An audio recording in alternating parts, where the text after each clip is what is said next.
saya penuhi janjinya. Nanti kemarin sampaikan nih pas udele bolong, alhamdulillah udele bolong. Ijazah doa dari Rasulullah SAW pada saat wudhu mulai awal sampai akhir. Kalau Imam Ghazali itu semua gerakan ada, wajah sendiri, tangan sendiri sampai kaki. Wajah Allah membayit wajhi yauma tabyadul wujuh, dan seterusnya. Ada lagi ketika tangan, ketika rambut, harmisya, dan seterusnya. Itu ada sendiri kalau Imam Ghazali. Ningali potongane kula panjenengan sedaya, apalagi panjenengan yang mungkin baru mengenal rodok angel ngapal none. Nah, niki yang simple, yang singkat, insya Allah yakin jenengan apal. Yang penting diwaca, susah apal. Hanya 3 hal. Niki sekaligus ijazah nang panjenengan. Nek pengen gadah utang, utangnya cepet lunas. Gadah warung juga insya Allah cepet laris. Terus panjenengan insya Allah urip tidak terbebani utang. Bahkan guru saya semenjak tahun sekitar tahun 70-an beliau mengamalkan ini sampai sekarang itu tidak punya utang. Nah, ini sakit panjenengan ojo utang. Dene ke utang ndak popo. Panjenengan Kanjeng Nabi juga pernah utang, tapi hutang yang kira-kira iso nyaur. Ojo sampai diutang gak iso nyaur. Iki sing bahaya. Sebab nanti dawa urusane. Kanjeng Nabi sendiri kalau ada orang punya hutang itu ndak mau menyolati. Sebab amalnya masih gandol. Sehingga ada sahabat baru yang siap untuk melunasi, baru Kanjeng Nabi mau untuk menyolati orang yang punya hutang yang dia memang posisinya disauri, dilunasi oleh orang lain. Apa ijazahnya? Ini doanya dan jenengan baca mulai dari wajah sampai kaki. Dungone podo. Jenengan tirukan saya. Bismillahirrahmanirrahim. Allahumma firli dzambi wa wasi'li fi dari wa barik li fi rizki. Apa lagi? Hanya 3 sebetulnya. Tahun lagi jenengan tirukan. Allahumma firli dzambi wa wasi'li fi dari wa barik li fi rizki. Apal? Terakhir 3, nanti kapal ya dihafal denang. Bismillahirrahmanirrahim. Allahumma firli dzambi wa wasi'li fi dari wa barik li fi rizki. Insyaallah hafal. 3 hal yang diminta dalam prakteknya ini. Ya Allah, ampuni dosa-dosa saya. Jaluk sepuro nang Gusti Allah. Ini penting. Yang kedua, luaskanlah rumah saya. 2. Yang ketiga, berkahilah rizki saya. Ustadz, kalau seumpama saya ndak hafal Arabnya, tak baca bahasa Indonesianya bagaimana? Ndak apa-apa, tapi nyonine kurang. Keafdolannya kurang karena ijazahnya pakai bahasa Arab. Bagusnya pakai bahasa Arab, terus kemudian jenengan ngerti artinya. Pun bagaimana maksud daripada 3 doa ini adalah kita lihat pesan-pesan berikut ini. Allahumma sholli ala sayyidina Muhammad. Pertama yang diminta dalam doa ini ketika basuh wudu, basuh anggota wudu sampai akhir, yang ini diulang-ulang terus. Nanti Allahumma fil dzambi wa silfi dana barik li rizqi. Allahumma fil dzambi wa silfi dana barik li rizqi sampai kaki. Allahumma fil dzambi wa silfi dana barik li rizqi. Oh, itu dibaca terus. Yang pertama yang kita minta kepada Gusti Allah, ampuni dosa-dosa. Ini penting. Sebab tiang niku gak ada dosa, akhirnya uripe ruwet. Gara-gara kakean dosa uripe ruwet. Maka yang pertama terkait ampuni dosa-dosa ini, menggembirakan Allah Subhanahu wa taala. Rasulullah SAW bersabda, sungguh Allah Subhanahu wa taala lebih gembira dengan taubat hambanya daripada kegembiraan salah seorang dari kalian yang menemukan ontanya yang hilang di padang pasir. Jadi Gusti Allah enten kawulane niku tobat seweneng pol. Alhamdulillah cara menungsone iki. Kawulaku gelem tobat.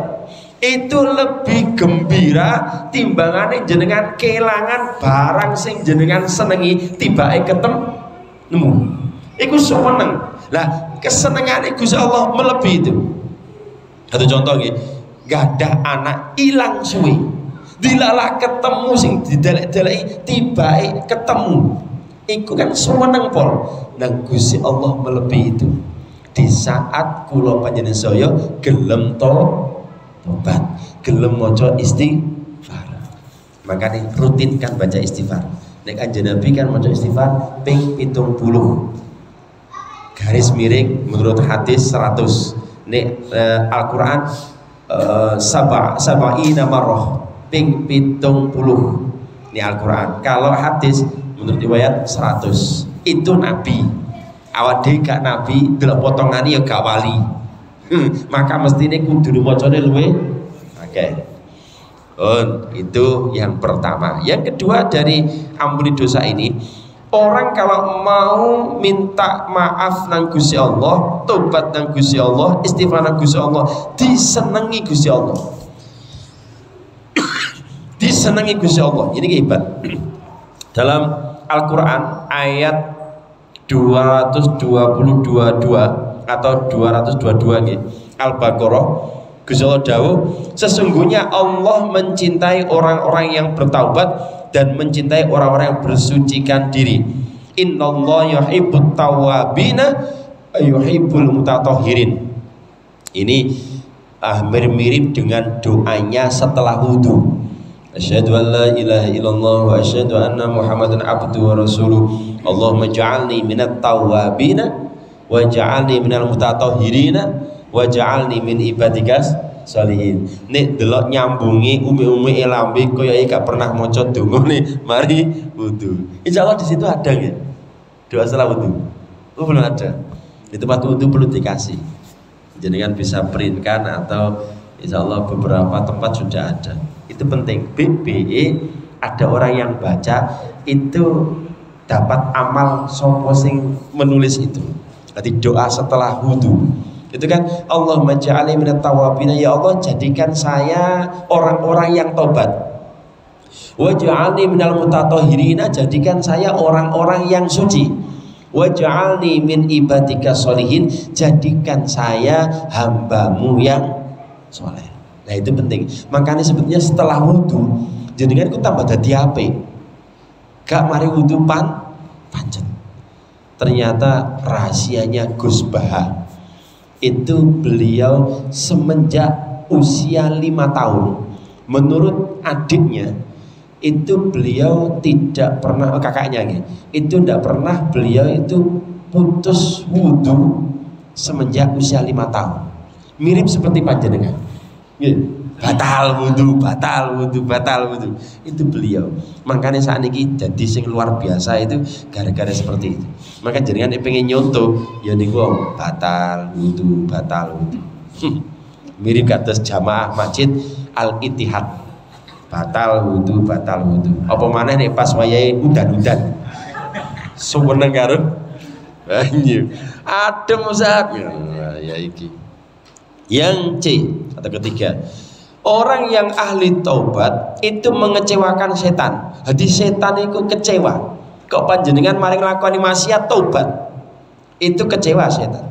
Sesungguhnya setan telah berkata, demi kemuliaan-Mu ya Allah, aku terus-menerus akan menggoda hamba-hambamu selagi roh mereka ada dalam badan mereka masih hidup, maka Allah menimpalinya, dan demi kemuliaan dan keagunganku aku senantiasa mengampuni mereka selama mereka memohon ampun beristighfar kepadaku. Sumbari Gusti Allah ini, ya Allah demi kehebatan panjenengan tak ganggu kaulane panjenengan, tapi Gusti Allah yang ngono, demi kehebatan saya sekali ada kaulaku hambaku gelem istighfar tak sepuro.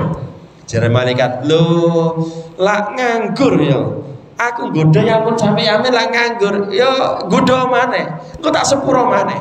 Makanya jenengan ketika nglakoni maksiat itu menurut riwayat ditunggu sampai 3 jam. Nek jenengan mari nglakoni maksiat 3 jam kok gelem tobat, ndak sido ditulis. Ya semua maksiat. Nek korupsi ya dibalekno duweke nang negara. Nek napa niki maksiat opon terserah napa nggih, itu langsung segera. Itu insyaallah segera disepuro Gusti Allah. Nah nek wis 3 jam kok gak gelem tobat, maka ditulis karo Gusti Allah. Ditulis dia nglakoni maksiat. Kok gelem tobat, maka tulisannya itu masih ada tapi di sepuro Gusti Allah. Bagaimana Ustaz kalau menghapusnya? Kan ini selama masih di dunia itu jenengan mirip seperti drama. Drama kan ada editing, ada dubbing, ada pengisi suara dan macam-macam. Itu supaya nanti drama nih ketika jenengan dilihat tenggene padang mahsyar tenggene akhirat itu jenengan video nih gawede, videotron beberapa inci gawede didelok wong sak donya. Itu supaya video nih jenengan itu dramane ape, maka saat di dunia inilah jenengan saatnya untuk jaluk sepuluh Gusti Allah.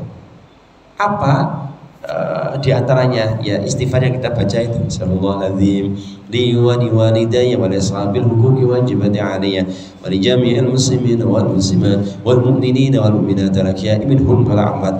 Itu istighfar yang luar biasa juga.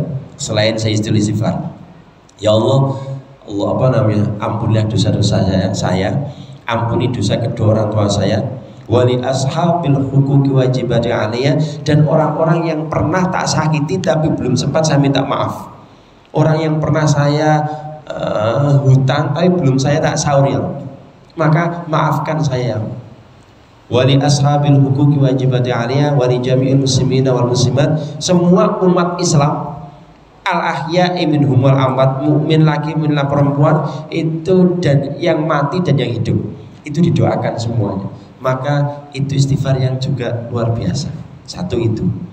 Ada lagi yang ketika kita baca ketika Ramadan, doa atau dzikir setelah witir, itu kan ada Allahumma innaka afuwun karim tuhibbul afwa fa'ani.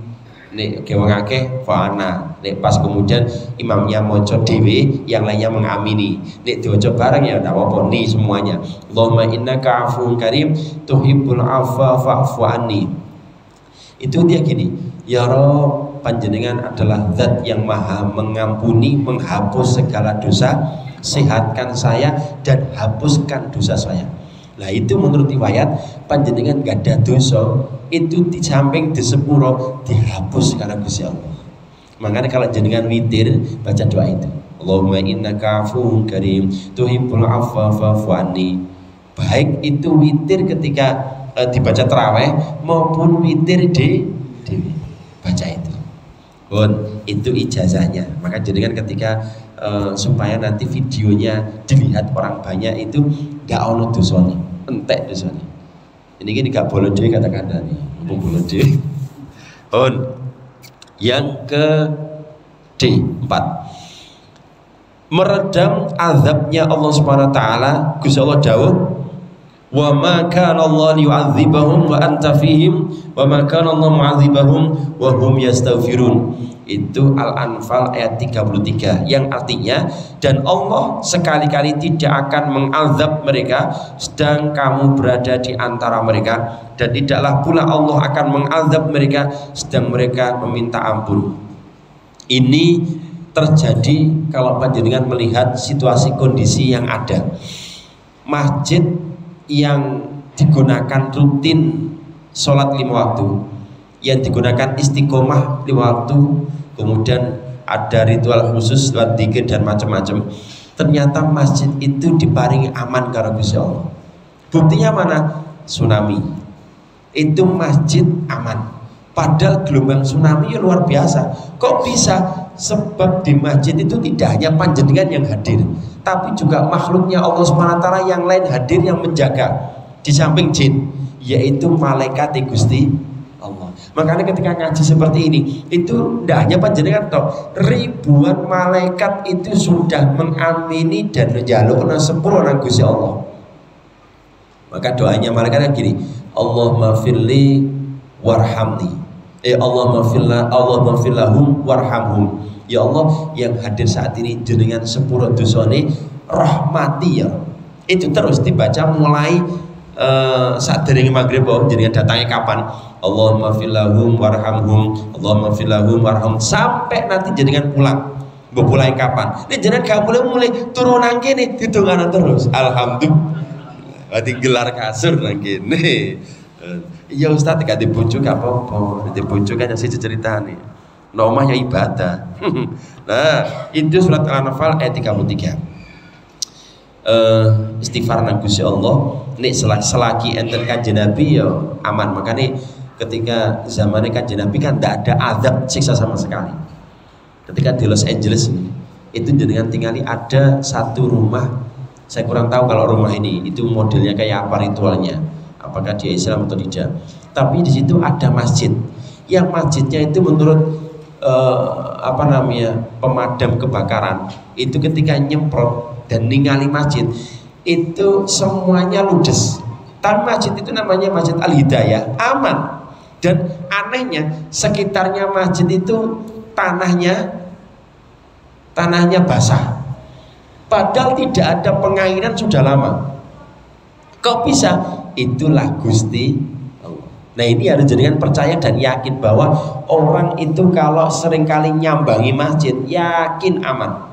Kemarin corona dibolak-balik ya sing ono maskeran dan seterusnya, sampai sekarang kan masih ada jamaah sing senengane maskeran.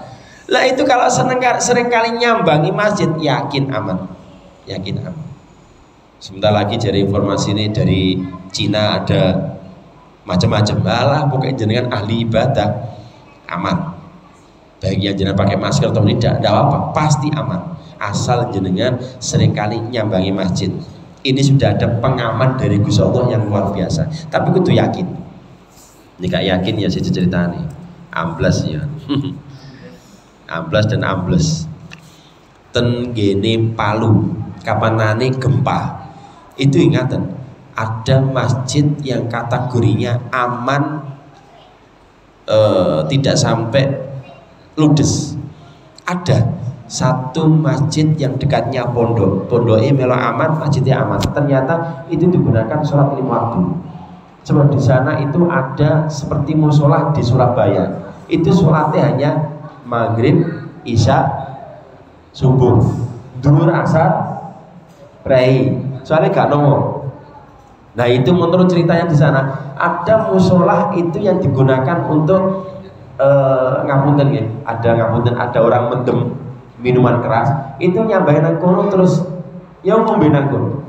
Sehingga masjidnya atau musolanya itu malah ludes. Tapi masjid yang digunakan 5 waktu aman. Bahkan ini percaya ataupun tidak ada yang membuktikan di tempat desa itu atau sa-RT itu seringkali ngapunten nggih, ritual NU yang dipakai yaitu tahlilan muter gantian dari rumah ke rumah. Sa-RT itu aman, luar biasa. Kenapa? Yang ngamankan Gusti Allah. Percaya gak percaya, itulah kehebatannya kalimat tauhid.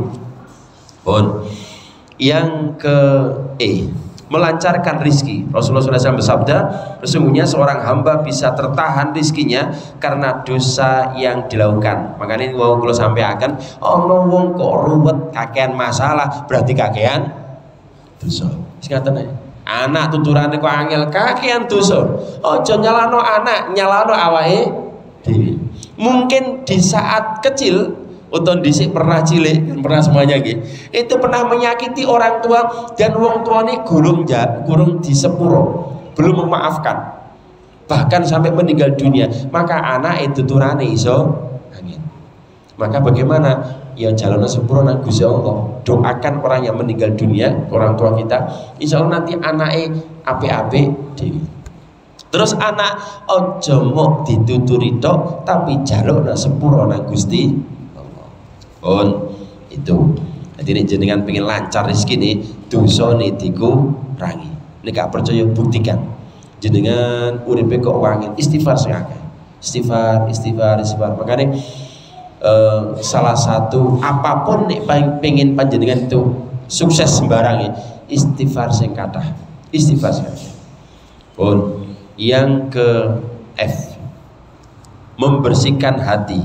Rasulullah SAW bersabda, apabila seorang mukmin melakukan suatu dosa, maka tercoretlah noda hitam di hatinya.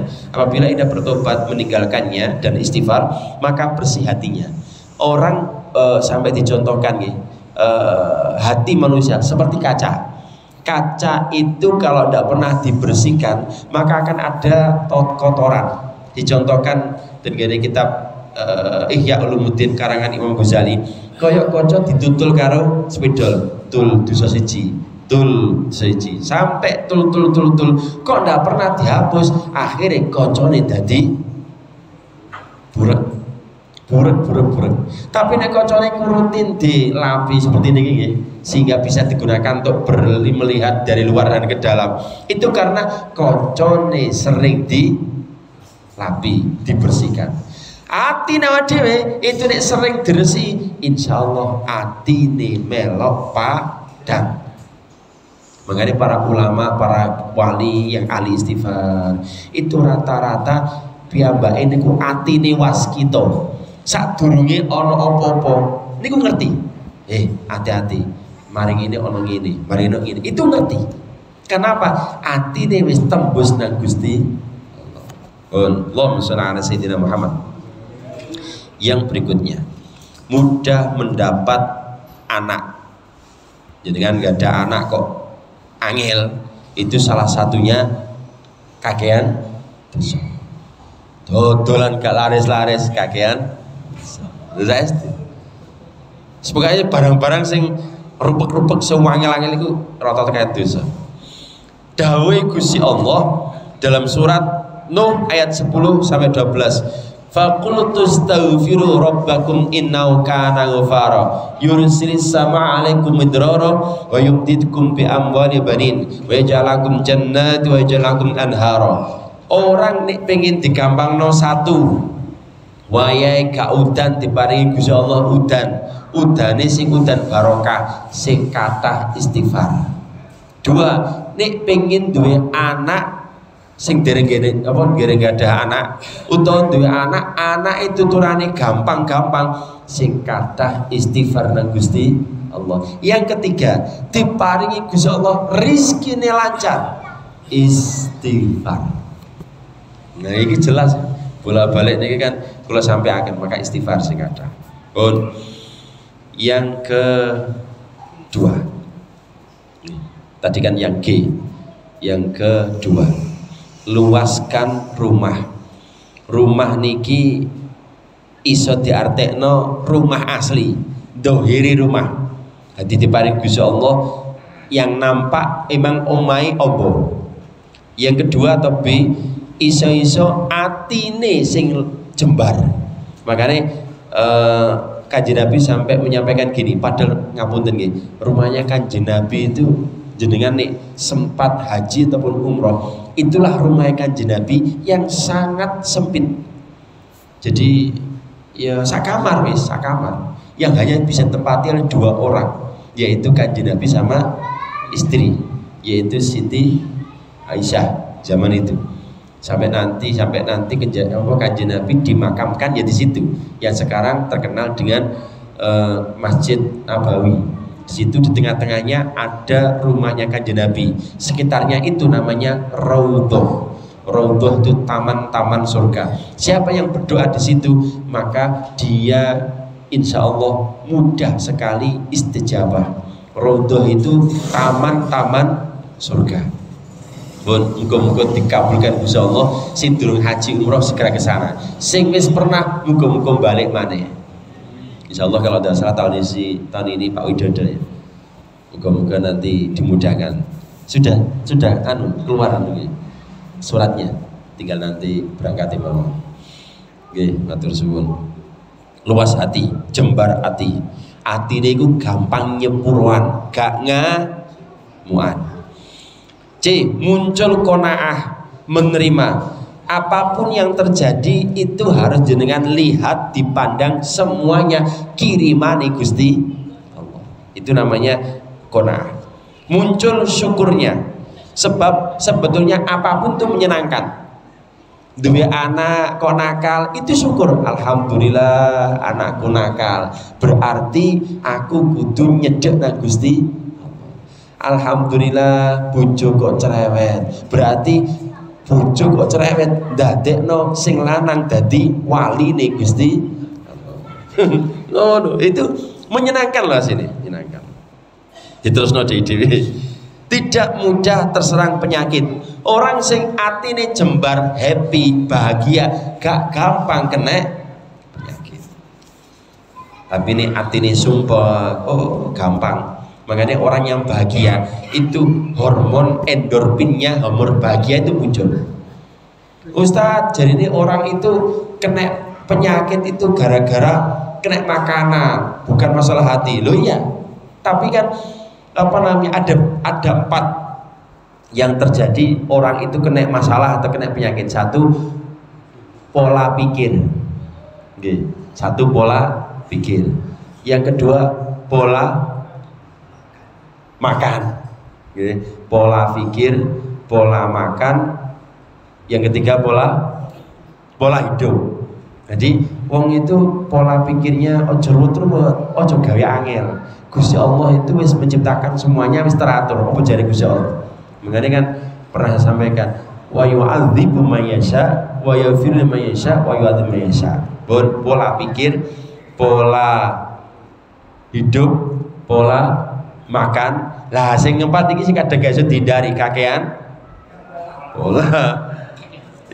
Kakean pola. Iki sing kadang gak jelas polae. Yang ketiga, berkahilah rizki. Berkahilah rizki.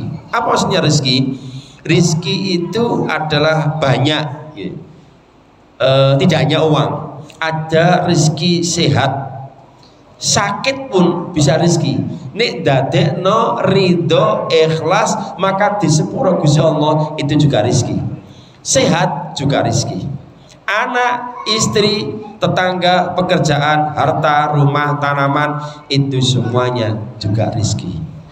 Jadi rizki itu tidak hanya duit. Jenengan sekarang iso ngaji itu rizki.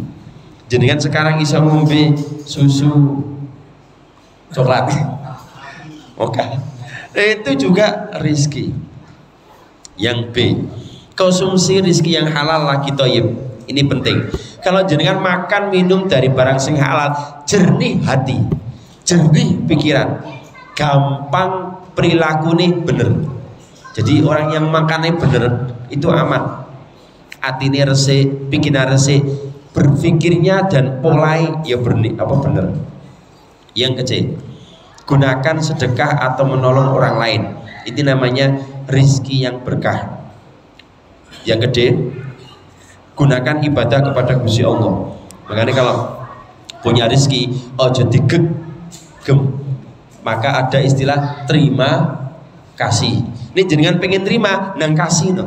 Terima kasih, bulat terus. Dan Gusti Allah itu tidak pernah mau disaingi. Ini jenengan tanda kutip nih, nyai Gusti Allah dalam bentuk weh-weh sodako. Gusti Allah mengkai tambah luwe. Gak percaya buktikan. Ustaz, kok ndak kula kaken pikiran ngene-ngene lah, itulah gara-gara manungsane dhewe. Wedi melarat, wedi karena manungsane dhewe. Gak percaya jenengan buktikan. Orang yang ahli sedekah uripe itu luar biasa dan sudah banyak contohnya. Gak pernah kan diceritakan di sini kan orang-orang yang ahli sedekah itu gampang uripe. Kemudian yang berikutnya, rizki yang digunakan dekat dan ibadah kepada Allah Subhanahu wa taala. Dan yang terakhir, rizki berupa ketenangan hati, ini yang hebat. Hati jenengan atine adem, atine tentrem, inilah juga merupakan rizki dari Gusti Allah. Wallahu a'lam bishawab.